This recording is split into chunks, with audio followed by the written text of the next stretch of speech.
With us now being halfway through the 4th season of True Detective, I was thinking of a video to do which was focused on all of the clues that we got in the most recent episode. But then I thought of something else, the title sequence. It's something that we look at every week, and some pay attention to it and others don't.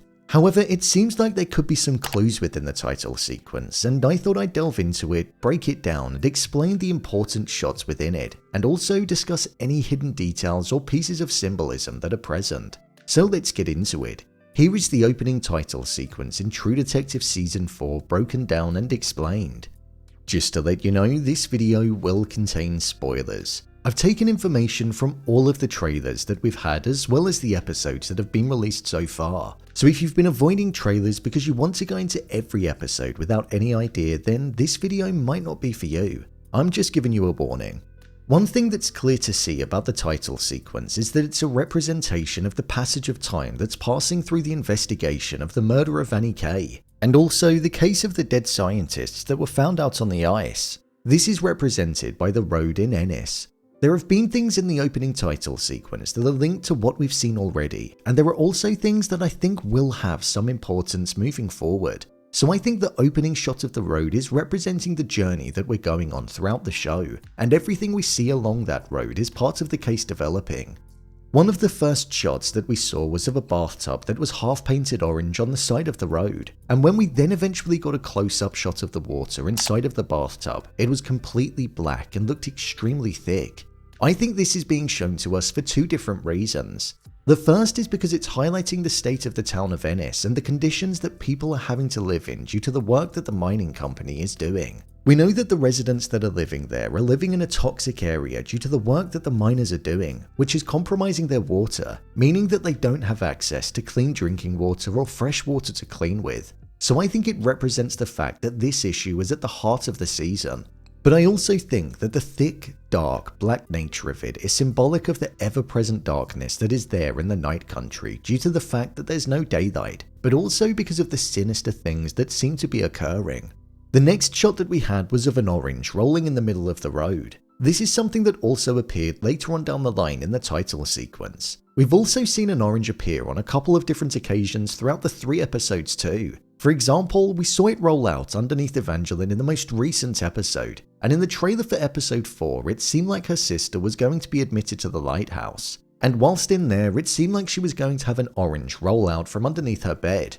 Dating back to the Godfather movie, oranges featured before characters were killed, and since then have often been used as a symbol of danger and death in TV and film.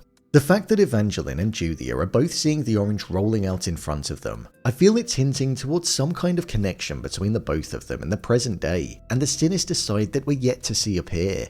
We know that they experienced trouble when they were younger due to their mother, so I wonder if the orange that keeps somehow appearing is connected to their mother.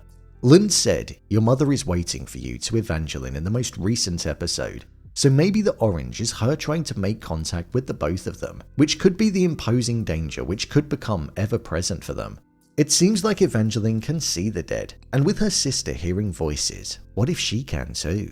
After the orange, we then had what looked like the shattering of ice, and it seemed like Liz was trapped underneath it, floating in the water. Like the orange, this was something that also appeared several times throughout the title sequence. Will Liz actually get trapped underneath the ice? Maybe. But I think it's more symbolic of the feeling that Liz has inside of her. The pressure of the case, the grief that she feels about her partner and her son that seem to be dead, and the distance that's growing between herself and Leah. I feel she has the feeling that she's quite literally fallen beneath the ice and is trapped with no true way out. And she's almost drowning due to everything going against her and the pressure that she's feeling. So it's an interesting shot for them to include, because it does sum up the mindset that Liz doesn't necessarily show externally, but is most likely feeling internally. The next focal point that we had was of the polar bear teddy that was placed on what looked like a rocking chair. This is the polar bear teddy that we know that Liz Danvers' son had before he died, as it was found inside of the cardboard box which she had the memories inside of. We also saw a one-eyed polar bear feature when Evangeline was inside of her car and she saw it walking in the middle of the road. It looked directly towards her and then walked away. Plus it also appeared later on in the title sequence too. When it comes to polar bears, they're respected by hunters in the region and are considered to be the most intelligent animal there. They're said to represent resilience, patience, and determination. I think this is something which is connected to the mindset that both Liz and Evangeline need to have whilst they're working on the case, and the reason that it's appeared for the both of them. The Annie K case and the scientist case are extremely complex ones, and the polar bear represents what they need to adopt in order to be able to work through it. They need patience more than anything, and I feel they will have that. There were then a few obvious things that featured in the title sequence which are quite self-explanatory. There was a shot of the scientists out there on the ice and also one of the Salal Research Center. After this, there was then a hand that was floating down in the water, the same water that it looked like Liz Danvers was in. However, this hand appeared to have tattoos on them. After looking through the episodes that we've seen, it looks like this is going to be the hand of Evangeline's sister Julia. So tying back to the theme of the orange, which is death and danger, and now with her hand being underwater, I wonder if that symbolizes that she might not make it to the end of the season. Or if it means that she's just going to be sinking deeper and deeper inside of her mind until she resembles her mother and the mental state that she had. We know that Julia claims to hear voices, so she might get lost amongst what's reality and what's not. After this, we then had the first shot of the set of bones that appeared a couple of times in the title sequence. I feel this is something which is going to be connected to the bones that we saw in the final frame of the video that Annie K recorded when she was in the ice cave, before it seemed like she was attacked by something or someone. This set of bones appeared a couple of times throughout the sequence, and within the show the bones were laid out in the form of a spiral, similar to the symbol that we've become extremely familiar with. So I think it shows that the cave that is surrounded by ice is going to be something which is of great importance when it comes to the cult, and I think that things could have most definitely been occurring within the walls of the cave. One interesting part of the title sequence that I haven't really thought much of before was the test tubes that the researchers had.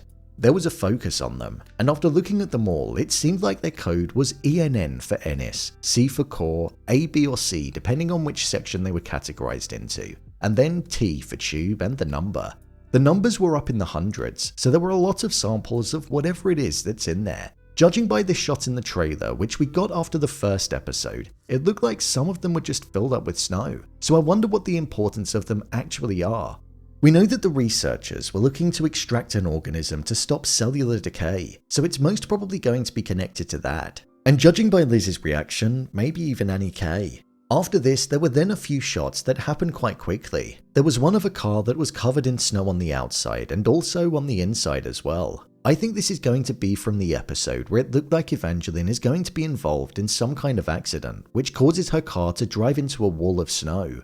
There was then something really interesting. It looked like there were crosses that were in the ground which were there to represent people that had died. Most of these dates were from either November or October 2023. At first, I thought it was going to be there for the researchers and the scientists, but some of the names don't match up. I wonder if this is connected to the place which it looks like Evangeline and Liz are going to be going to in search of Raymond Clarke, or of the location of where Annie K's video was filmed, a place which Adam said had a lot of accidents in the past. Accidents which I think were in fact deliberate and could be connected to the symbol and the cult that could be running through Ennis. There was then a shot of posters that were floating in the water. Posters which said, "Protect our water." This is something which I think ties back to that scene of the bathtub right at the beginning, and one which is connected to the underpinning story in the season of the mining company destroying the town. A few shots that appeared after this seemed like they were connected to the potential location of Raymond Clarke. We had the two massive poles sticking out of the ground which looked like they were from the episode 4 trailer, and we also had an opening to a tunnel which looked like it could be the one which Raymond Clarke was climbing down in the first trailer that we had. I say this because he had no shoes on, and in the episode 4 trailer it looked like there were footprints and folded up clothes, just like what we saw with the scientists, so I think this is where Raymond Clarke is going to be found. One of the main things that I thought was important in the opening title sequence that appeared towards the end was the incorporation of the caribou.